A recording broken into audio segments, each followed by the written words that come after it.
ఎన్టీఆర్కి పవన్ కళ్యాణ్కి బ్లడ్ ఎందుకు ఇస్తావు? మీ అయ్యకి మీ అమ్మకి పుట్టించిన వాళ్ళకి వాళ్ళు బాగుపడతారు. ఎందుకంటే ఒక జన్మ ధన్యమవుతుంది. అమ్మ నాన్న లేకపోతే మనం లేము. అమ్మ నాన్న లేకపోతే ఎన్టీఆర్ని చూడలేము, అల్లు అర్జున్ చూడలేము, పవన్ కళ్యాణ్ని చూడలేము, ఎవరిని చూడలేము. అమ్మ నాన్నే ఫస్ట్. అమ్మ నాన్నకి ఒక ముద్ద అన్నం పెట్టలేడు కానీ ఎన్టీఆర్కు పవన్ కళ్యాణ్కు పాలాభిషేకం చేస్తాడంట. పేదలకి రా తింటారు, నేను తలుసుకుంటారు.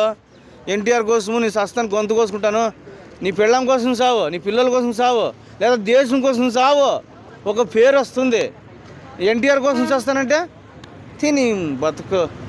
ఏం బతుకురా మీ అభిమానుల చల్లకుండా. నాకైతే నిజంగా చాలా చాలా చిరాకు వస్తుందన్న. నేను పక్క పవన్ కళ్యాణ్ ఫ్యాన్స్ని, అయినా కానీ 50 రూపాయల టికెట్ అయితే పోతానన్న. నేను నిజంగా చెప్తున్నా. ఎందుకంటే నేను మిడిల్ క్లాస్ వాడినే. చాలా 50 రూపాయలు. మా ఊరిలో 10 రూపాయలతో చూస్తుంటే ఈడేమో హైదరాబాద్కి వచ్చినా కదా, ఒక 40 రూపాయలు ఎక్కువ పెడతా అంతే. ఒక 50 రూపాయలు అయితే ఆరాముకు పోయి ఇంకొక 50 రూపాయలు ఈ పాప్కార్న్లు మొక్కజొన్నలు ఉంటాయి కదా, పేపర్లకు ఉంటాయి, ఇంత డబ్బు ఇస్తాడు. అది 10 రూపాయలు ఇచ్చిన ఇంకా చాలా మంచిది ఉంటుంది. నిజంగా చెప్తున్నా.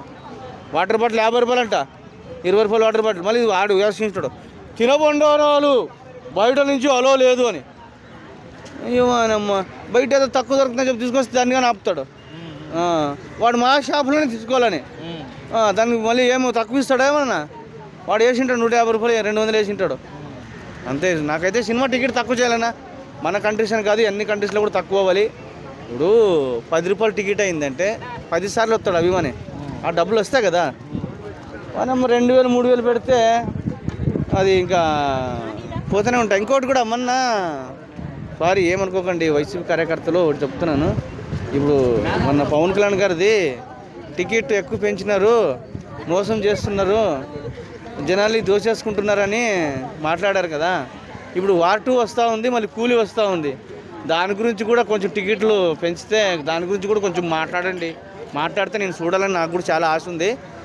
ఇప్పుడు దాని గురించి, ఇప్పుడు హరహర వీరమల గురించి మాట్లాడారు కదా, మళ్ళీ దాని గురించి మాట్లాడి దీని గురించి మాట్లాడకపోతే మళ్ళీ ఫ్యాన్స్ ఉంటారు, అట్ట అవుతారండి. నిజంగా చెప్తున్నా. దాని గురించి కూడా కొంచెం పట్టించుకొని, ఎందుకంటే మీరు దేశాన్ని ఉద్ధరించేవాళ్ళు కదా. ఎందుకంటే మళ్ళీ చూడండి కొంచెం.